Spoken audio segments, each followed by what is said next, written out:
آپ اندازہ کریں اس پروگرام کی ورتھ کا کہ الحمدللہ ہمارے اندر PhD اسکالر تک موجود ہیں. انہیں میں سے ایک ہیں حکیم کرنل خالد صاحب. اس پروگرام کے لیے اسپیشلی راولپنڈی سے تشریف لائے. اب میں ان سے ملتمس ہوں وہ تشریف لائیں اور آپ سے مخاطب ہوں. حکیم شجاع اللہ صاحب اور جنگ سے حکیم اظہر بلوچ صاحب تشریف لائے. ان کو بھی ہم دل کی اتھا گرائیوں سے خوش آمدید کہتے ہیں. اعوذ باللہ من الشیطان الرجیم. بسم اللہ الرحمن الرحیم. میں شکر گزار ہوں جناب رفیق شاہین صاحب کا اور ان کی ٹیم کا. انہوں نے اس پروگرام کو منعقد کروایا اور سارے دوستوں کو یہ موقع ملا کہ یہاں پہ تشریف لائیں. جناب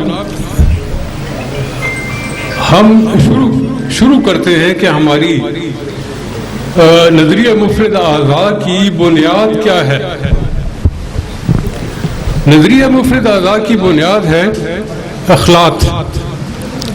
میں دوستوں کی توجہ چاہتا ہوں. بڑا امپورٹنٹ پوائنٹ جس پہ میں نے تحقیق کی وہ میں پیش کرنے لگا ہوں. تو اعضاء کیا ہیں؟ مجسمہ اخلاق. خلتیں کون کون سی ہیں؟ سودا صفرا بلغ. ان خلتوں کی خوبی کیا ہے؟ سودا کیا ہے؟ سودا ہے تیزابیت. صفرا کیا ہے؟ یہ نمک ہے. اور بلغم کیا ہے؟ یہ الکلی جس کو کہتے ہیں وہ ہے. تو اگر الکلی اور ایسڈ کو ملایا جائے تو نمک بنتا ہے جو کہ نیوٹرل ہوتا ہے. میں نے یہ سوچا کہ ہماری جو ادویات ہیں, جو بھی ہماری مفرد نظریہ قانون مفرد اعضاء کی جو ادویات ہیں, کیا ان کے مزاج ایسے ہی ہیں کہ نہیں ہیں؟ کیا ان کے مزاج ایسے ہی ہیں؟ صفراوی مزاج کی جو ادویات ہیں, کیا ان کا واقعی مزاج صفراوی ہے؟ جو سوداوی ہے, کیا ان کا واقعی مزاج سوداوی ہے؟ کون کہہ سکتا ہے کہ ہے یا نہیں ہے؟ تو میں نے ایک بیڑا اٹھایا. کیمسٹری میں ہمارے پاس ایک پیمانہ ہے پی ایچ میٹر. اس پی ایچ کا تعلق, اس کا جو ایک اسکین دے سکتے ہیں اور 0 سے لے کے 14 تک ہے. 0 سے 6.9 تک تیزابیت کو ظاہر کرتی ہے پی ایچ. 7 جو ہے یہ بالکل نیوٹرل ہے, پانی کی پی ایچ ہے. اور 7 سے اوپر 7.1 سے لے کے 14 تک یہ الکلی کو ظاہر کرتی ہے. اب میں نے کیا کیا کہ ہماری جتنی بھی ادویات ہیں جو عضلاتی اعصابی ہیں یا عضلاتی غدی ہیں, غدی عضلاتی ہیں, ان سب کے میں نے 1% کے سولوشن بنائے. یعنی 99 گرام ڈسٹلڈ واٹر, 1 گرام وہ دوائی, اس کا میں نے سولوشن بنایا. یعنی اس کو پانی میں ڈال دیا اور اس کی پی ایچ میں نے معلوم کی. اب میں ڈر یہ رہا تھا کہ جس کو صابر صاحب نے کہا ہے کہ یہ بہت تیز تیزابی دوا ہے, جی اب اس کی پی ایچ کتنی ہونی چاہیے؟ اس کی پی ایچ جو ہے نا وہ 6 سے نیچے ہونی چاہیے. اب میں ڈر یہ رہا تھا کہ صابر صاحب نے جس کو کہا ہے کہ اس کی پی ایچ تو تیزابی ہے اور وہ نکل آئے الکلی میں, تو ہمارے تو سارے کا سارا نظام درم برم ہو جائے گا, تڑام سے نیچے بیٹھ جائے گا, ہماری ساری طب غلط ہو جائے گی, پھر ہم کدھر جائیں گے. لیکن میں نے یہ سوچا کہ جو سچ ہے وہ سچ ہے, جو جھوٹ ہے وہ جھوٹ ہے. ڈرتے کس سے ہو, کرو یہ.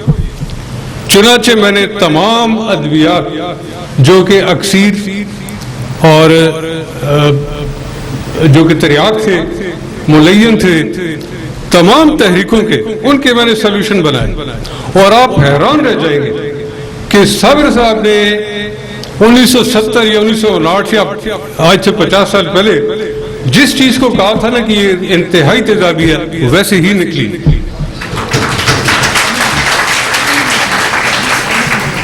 تمام ادویات کے مزاج پی ایچ میٹر پہ چیک کرنے کے بعد بالکل وہی نکلے, 100% وہی نکلے ہیں جو کہ صابر صاحب نے کہے تھے. ایسا نہیں ہو سکتا کہ آپ کسی جسم میں الکلی پیدا کرنا چاہتے ہیں اور جو دوا خود اس کا الکلی مزاج ہی نہ ہو. یہی چیلنج درپیش ہے طب قدیم کو کہ طب قدیم جو ایک دوائی بناتی ہے اور وہ کہتی ہے کہ جی جسم میں الکلی پیدا کرے گی, تو اس کا ثبوت پھر اس طریقے سے دیا جا سکتا ہے کہ اس کو معلوم کیا جائے کہ واقعی اس کا اپنا مزاج میں الکلی ہے کہ نہیں ہے, یہ کیسے الکلی پیدا کرے گی. تو جناب یہ اللہ کا احسان ہے، شکر ہے کہ جتنے بھی ہمارے مفردات تھے، مفردات کا مزاج تو آگے پیچھے ہو سکتا ہے، لیکن جب آپ اس کو مرکبات میں چینج کرتے ہیں تو صابر صاحب نے اس کا جو مزاج بتایا ہے ایگزیکٹلی وہی مزاج ہے، اس میں کوئی کمی بیشی نہیں۔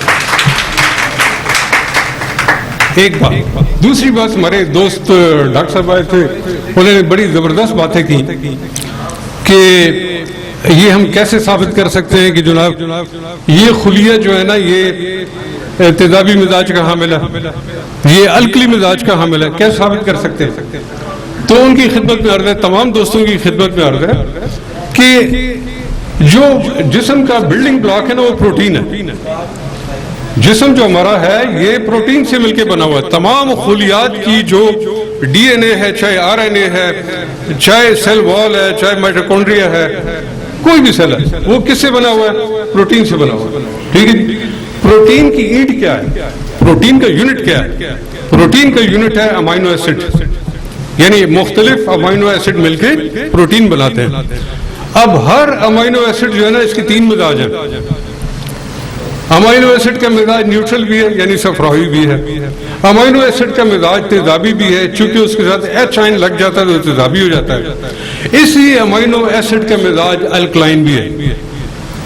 حیرانگی کی بات یہ ہے کہ اللہ پاک نے ایک ہی امینو ایسڈ کے 3 مزاج رکھے ہیں، اور جب وہ بیمار ہوتا ہے نا تو اپنی اصلی مزاج سے ہٹ جاتا ہے، اس لیے بیمار ہوتا ہے۔ تو جب آپ اس کو اپنے اصلی مزاج پہ لے کے آتے ہیں تو زندہ ہو جاتا ہے۔ ٹھیک ہے جی، موت اسی چیز کا نام ہے کہ آپ اس کو اصلی مزاج سے ہٹا کے زندہ رکھیں تو وہ کچھ ہی دیر میں، کچھ ہی دنوں میں مر جائے گا۔ زندگی اس کا نام ہے کہ جس کے لیے اللہ پاک نے اس کو کریٹ کیا، آپ اس کو مزاج کے اوپر لے کے آ جائے۔ آپ کو اللہ نے زندگی دینے والا ایک حکمت عطا کر دی، اور وہ حکمت یہ ہے کہ آپ اسی امینو ایسڈ کو اس کے اپنے اصلی مزاج پہ، جیسے کہ وہ جگر کے اندر امینو ایسڈ ہے تو آپ اس کو جگر کے مزاج پہ واپس لے کے آئیں۔ اگر وہ مسل کا خلیہ بنا رہا ہے اور اس کا مزاج خراب ہو گیا، اس کا اسٹرکچر خراب ہو گیا، بنیادی طور پہ اس کے اسٹرکچر کے اندر جو ہے نا خرابی آ جاتی ہے، تو ہم جب اس کو تیزابی دوائی دیتے ہیں یا سوداوی دوائی دیتے ہیں تو وہ کیا کرتی ہے؟ اس کو اس کے اپنے اصلی مزاج پہ لے کے آ جاتی ہے۔ الحمدللہ ہم اس ساری ریسرچ کے اندر اب تک جو کچھ کر رہے ہیں وہ بالکل ایگزیکٹ وہ قانون ہے، اس میں کوئی شبہ نہیں، اس نے اپنے آپ کو ثابت کیا۔ جناب یہ ہماری پنڈی کے اندر جو تنظیم ہے جس میں عزیز صاحب بھی ہے، یعقوب اتھر صاحب بھی آتے رہتے ہیں، ہمیں رونق بخشتے ہیں، تو اس تمام کے اندر جو میری جو تحقیقات ہوتی ہے، میں ہر مہینے میں 1 مرتبہ پروگرام ہوتا ہے تو اس میں پیش کر دیتا ہوں کہ جی یہ آ گیا، جی ہمارے سامنے یہ آ گیا۔ بہت شکریہ جناب، السلام علیکم۔